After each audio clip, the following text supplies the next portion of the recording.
What's up guys, here bringing you another tutorial. It's on my quality settings like I do all the time, so let's begin and open your Pinnacle Studio 12 or whatever version you have. So first off, open that and go to settings, and then the preset you want to put it to MPEG 1/2, then DVD compatible, high quality DVD, go over to capture source. Change the TV standard to NTSC. Now if you live like in the UK or that area, you want to put it to PAL. But if you live in the US, put it to NTSC. And that also goes for Europe. If you live anywhere in Europe, PAL. So almost the same thing. Aspect ratio 16:9.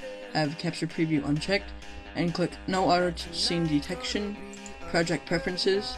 Only check the last one and check this one and put NTSC progressive widescreen and click OK. Now I'll give you this warning, and if your computer is like mine, and you're just gonna press OK.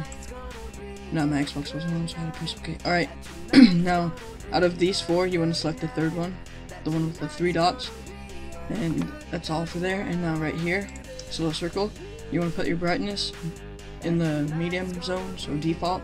Contrast in the middle, default. Sharpen, you want to go from default and go down 3, and in between 3 and 4th little tiny dot is where you want to put it. And then this color thing, you want to put it to halfway, middle, default. And for this saturation, you want to go from default and go up 7, and between the 7 and the 8th tiny dot, you want to put it in between. So that's that.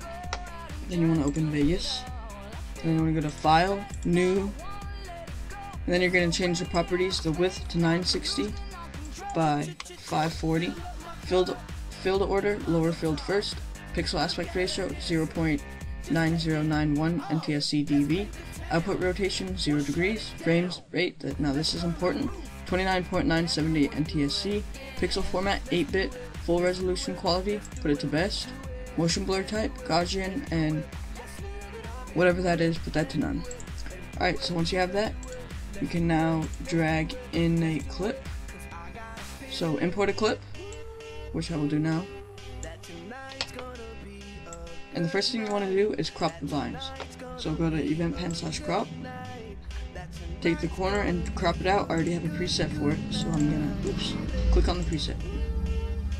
Alright, now also you can press maintain aspect ratio here by going to where it says source. Make sure you have this checked, and you want to go to source and click on the plus sign, and then it'll give it up. And you want to put a maintain aspect ratio, put it to no, and then it spreads out. From there you want to go to video effects, deform, go all or put reset to none in, and put these settings in there. The amount 0.035, the left 1, right 1, top 0, bottom 0, and that's all. So let you guys see that for a second. And that's all. Now you won't see it, but you will when you render it. Next effect is sharpen. Now this is an optional effect. Sharpen, reset to none. This is if you want just a tiny bit more sharpen. You want to put 0.003. And that will give it just the right amount of sharpen. Alright, so there's that, and you want to go to HSL adjust, put in reset to none, and put the saturation up to 1.10, and that's all. And that gives you enough saturation, not too much, not too less. You can put more in if you want, but yeah. Then you want to go to levels, you want to put in studio RGB to computer RGB, and what RGB means is red, green, blue is what it means. And that's all you want to do for there, and those are all the effects that you want to put in there. Now, if you want more saturation, don't put in the HSL adjust, and go to saturation adjust, put in reset to none, and put it to these settings. You want to put the amount to 0.2500, so 0.2500, center 0, spread 0.8900, so 0.8900, low 1, and then you want to put the high to negative 0.1120. And that's all. Oops. Right there. Now that will give it a good amount of a good amount of saturation just as well. So I might test that out again. And that's all for there.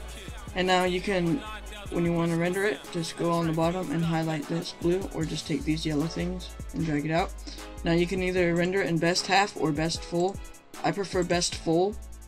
It has better quality, and as you can see, it makes your screen bigger, but when you render it, it doesn't, your screen's not like that. So just put it to best full or best half, doesn't matter. I prefer best full. Then you want to go to File, Render As.